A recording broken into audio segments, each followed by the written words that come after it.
Guillaume Pelletier, vous êtes député Les Républicains du Loir-et-Cher. Il faut aussi dire que le bureau politique des Républicains a décidé de l'élection du président du parti. Ça aura lieu les 10 et 17 décembre prochains par un scrutin électronique. Est-ce que là, on a assisté finalement à une procédure d'exclusion qui ne dit pas vraiment son nom?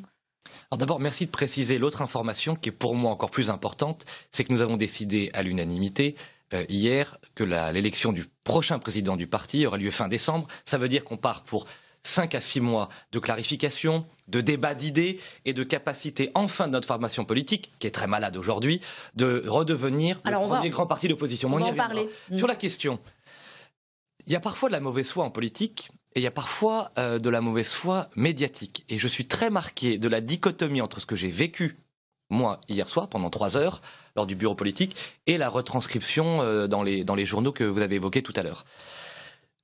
Je voudrais rappeler qu'est-ce qui s'est passé, de manière très simple.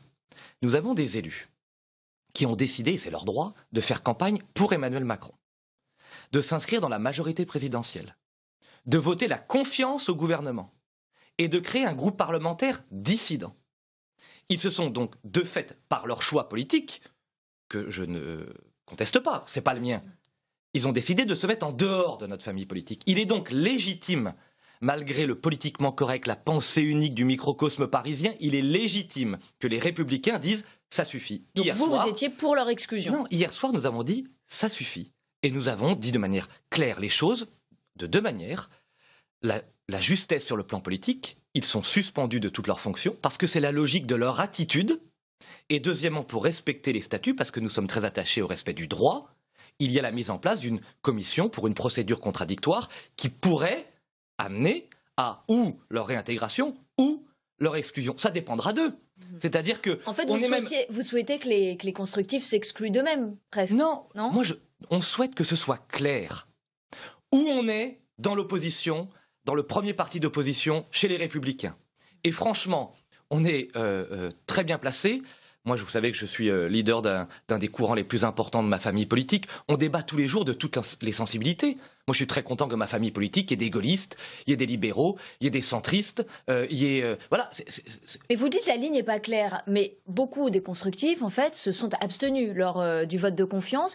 Et la majorité du groupe LR, canal historique comme on l'appelle, le principal, s'est abstenu également, finalement. Vous êtes assez proche quand on voit ce qui se passe ici au Parlement. Ah, mais ça, c'est certain.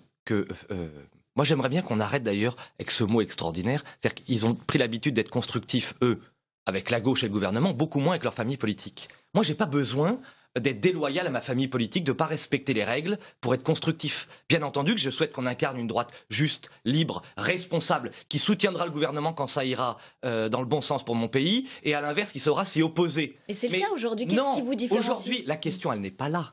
La question, c'est les choix politiques et stratégiques qu'ils ont faits. Vous imaginez, j'avais, comme 550 de mes camarades, au moment des élections législatives, des candidats En Marche face à moi. Eux pas. J'ai signé un document lorsque j'ai été investi, comme quoi je m'engageais à siéger au sein du groupe Les Républicains. Je siège au sein du groupe Les Républicains, pas eux. Mais leur groupe est inscrit dans l'opposition et pas dans la majorité. On ne peut pas, en politique, ou alors c'est de la très vieille politique, trahir en permanence ses engagements. Voilà. C'est eux qui se sont mis dehors.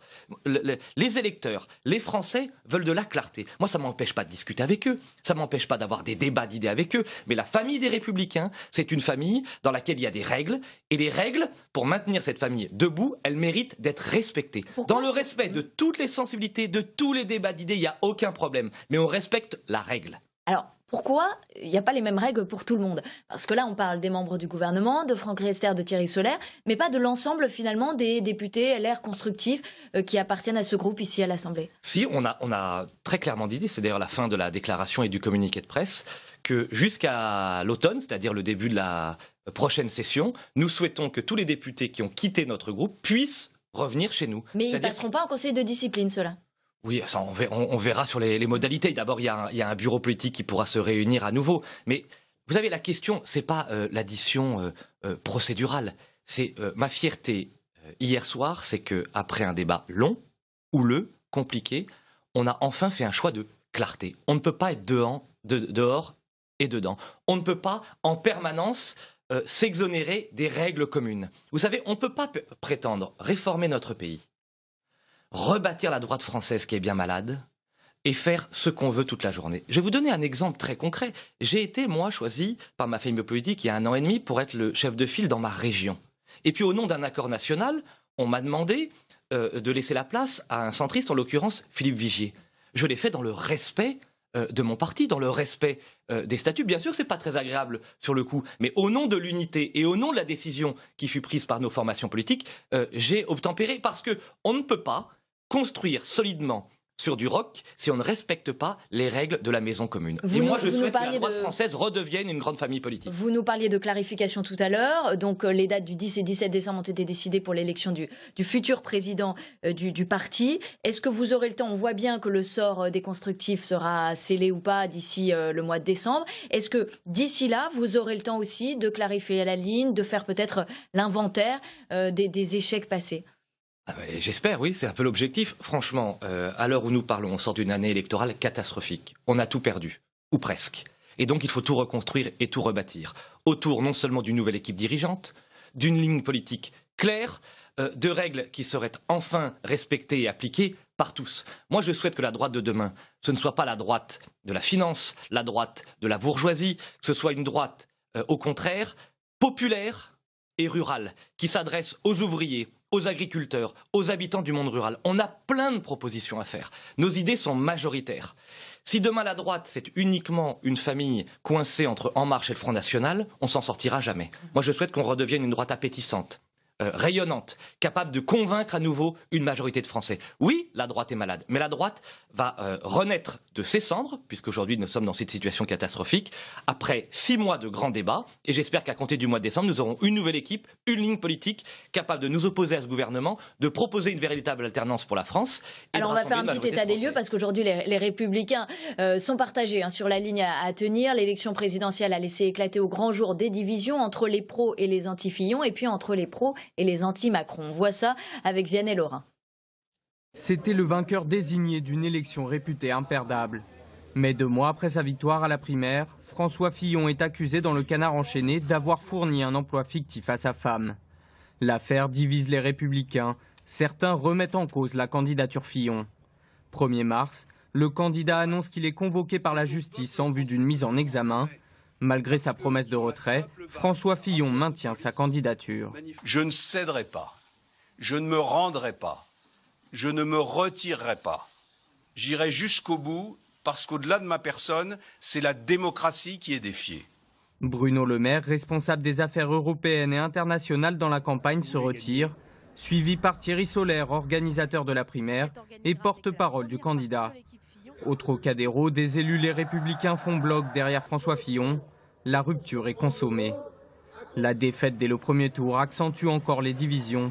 Il faut maintenant trancher entre soutien à Emmanuel Macron ou abstention. À l'issue d'un bureau politique sous tension, les Républicains se quittent sur un constat d'échec. Aucune position commune n'a été trouvée. Je n'appellerai pas à voter pour Mme Le Pen, mais je n'appellerai pas à voter pour M. Macron. Et je souhaite que mon parti dans cette affaire garde une stricte neutralité qui nous permettra ensuite éventuellement de faire campagne législative. Nous allons voter pour Emmanuel Macron.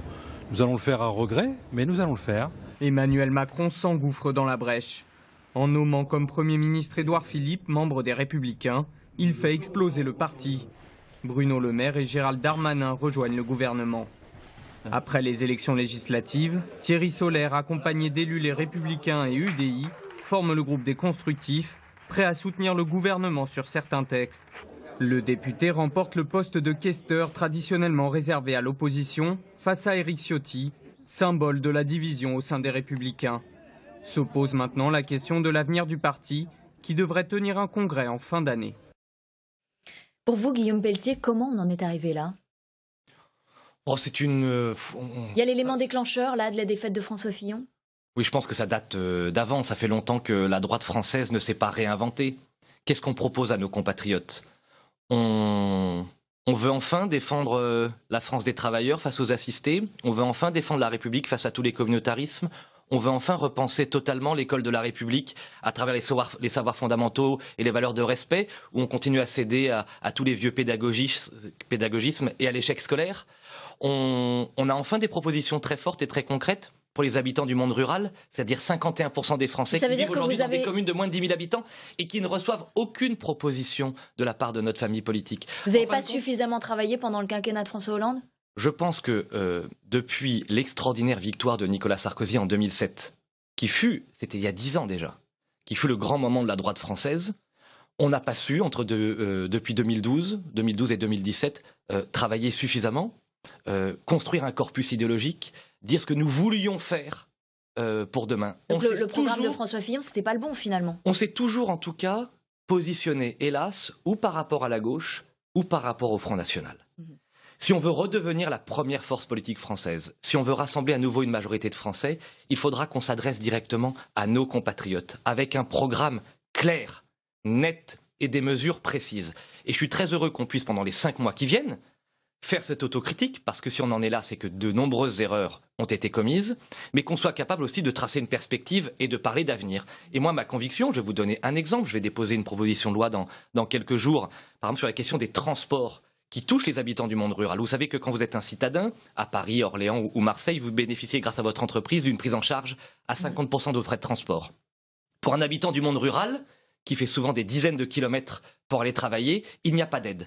Et moi, je souhaite qu'on crée le chèque carburant, le ticket essence, qui permettra la prise en charge d'une partie des frais d'essence des habitants du monde rural. C'est une des premières demandes des habitants du monde rural, qui n'en peuvent plus d'être méprisés par rapport aux grandes villes et aux agglomérations. En un mot, cette proposition, je la fais au nom de l'égalité des territoires, de l'égalité territoriale. Ça, c'est une proposition qui va parler aux habitants du monde rural.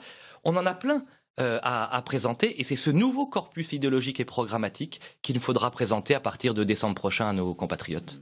Merci Guillaume Pelletier d'avoir été avec nous ce matin, député Les Républicains de Loir-et-Cher. Merci à vous, très bonne journée.